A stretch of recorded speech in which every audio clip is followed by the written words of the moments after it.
Hello दोस्तों, रोज की तरह फिर से स्वागत करती हूँ मैं आपका हमारे daily news and current affairs के front page news YouTube channel में। मैं राजल चौक से हाजिर हूँ अभी तक की सारी बड़ी और जरूरी खास खबरों के साथ। तो चलिए बिना देरी किए जानते हैं आज की खबरों में क्या खास है। तो दोस्तों तैयार हो जाइए आज की पहली खबर जानने के लिए। वित्त मंत्रालय ने कल कहा है कि 40 लाख रुपए तक के सालाना सकल कारोबार को जीएसटी से छूट है। शुरू में ये सीमा 20 लाख रुपए थी। वित्त मंत्रालय के एक ट्वीट में कहा गया है कि इसके अतिरिक्त 1.5 करोड़ रुपए तक के सकल सालाना कारोबार पर संयोजन योजना का विकल्प चुना जा सकता है। इस योजना के तहत केवल 1% कर देना पड़ता है। वित्त मंत्रालय ने कहा है कि वस्तु और सेवा कर जीएसटी लागू होने के बाद ज्यादातर वस्तुओं पर कर की दर कम हो गई। अब 28% जीएसटी केवल विलासिता की वस्तुओं पर ही लगता है। 28% की कर श्रेणी की कुल 230 वस्तुओं में से करीब 200 वस्तुओं को कम दर वाली श्रेणी में लाया गया है। इसी के साथ जानते हैं अगली खबर।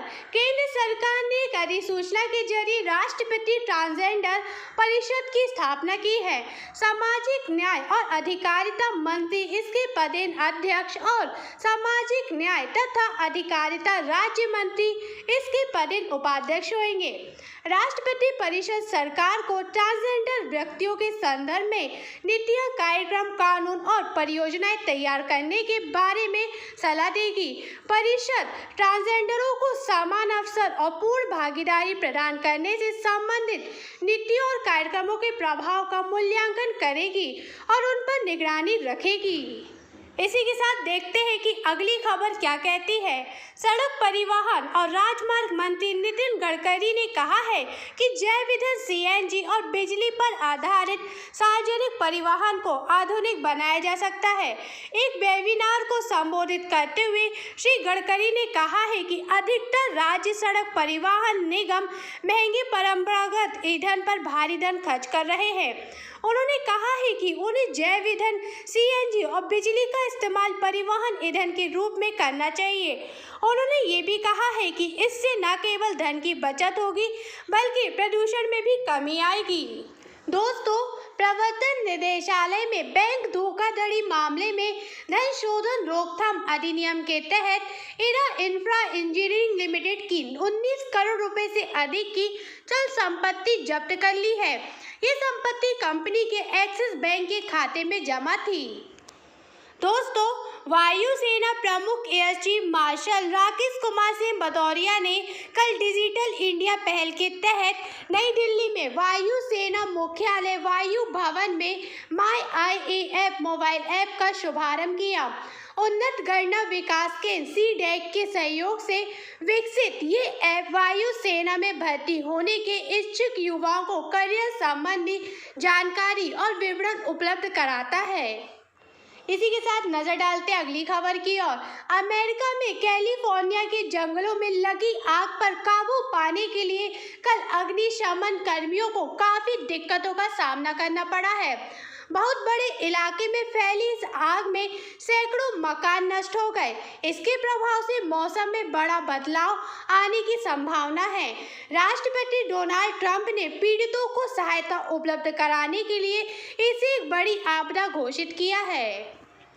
दोस्तों, इंटरपोल ने Punjab national bank means PNB धोखाधड़ी मामले में मुख्य आरोपी नीरव मोदी की पत्नी एमी मोदी के खिलाफ धन शोधन के आरोपों में एक वैश्विक गिरफ्तारी वारंट जारी किया है।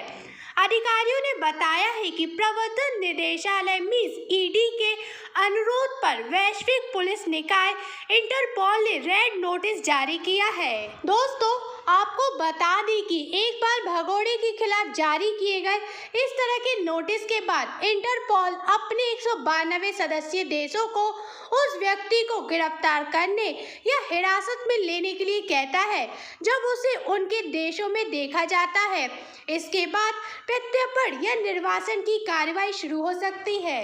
कहते हैं दिमाग से ताकतवर और कुछ नहीं है, तभी तो टेक्नोलॉजी के ज़माने में भी इंसान का माइंड सुपर कंप्यूटर को मात दे सकता है। ऐसा ही अद्भुत कारनामा हैदराबाद के 21 वर्षीय एक लड़के ने किया है, जिसने अपनी शार्प मेमोरी की बदौलत दुनिया के सबसे तेज ह्यूमन कैलकुलेटर का खिताब अपने नाम किया है। ऐसा करने वाले शख्स का नाम नीलकंठ भानु प्रकाश है। उसने लंदन में पिछले दिनों माइंड स्पोर्ट्स ओलंपियाड 2020 में हिस्सा लिया था, जिसमें नीलकंठ ने भारत के लिए गोल्ड मेडल जीता है। दोस्तों, फ्लिपकार्ट ने क्लाइमेट ग्रुप की वैश्विक इलेक्ट्रिक मोबिलिटी पहल EV100 के साथ साझेदारी करके 2030 तक इलेक्ट्रिक वाहनों मींस EV के एक पूर्ण परिवर्तन के लिए प्रतिबद्धता की है। ये 10 साल की अवधि में अपने पूरे बेड़े में इलेक्ट्रिक वाहनों को एकीकृत करेगा। इसने पहले ही प्लास्टिक पैकेजिंग की खपत में 51% की कमी हासिल कर ली है और अपनी ऊर्जा जरूरतों के लिए नवीकरणीय ऊर्जा के उच्च उपयोग को प्रोत्साहित कर रहा है। दोस्तों, देश का सबसे लंबा रोपवे नदी पर बना है। असम सरकार ने ब्रह्मपुत्र के ऊपर 1.8 किलोमीटर लंबे रोपवे का उद्घाटन किया, जो गुवाहाटी को उत्तरी गुवाहाटी से जोड़ता है। ये भारत में एक नदी पर सबसे लंबा रोपवे है।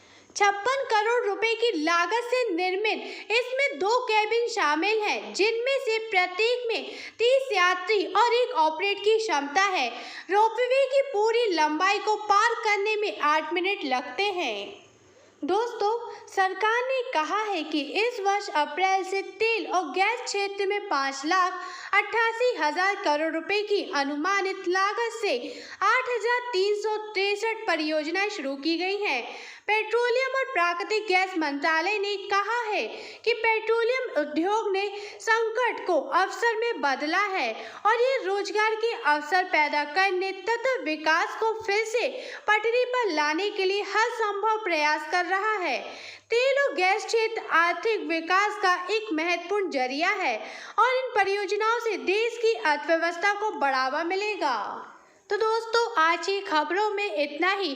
फिर मिलते हैं हम अगले दिन की ताज़ा खबरों के साथ। तब तक आप अपना ध्यान रखिए, मास्क पहनिए, स्वच्छ रहिए और अपने साथ आसपास भी स्वच्छता बनाए रखिए।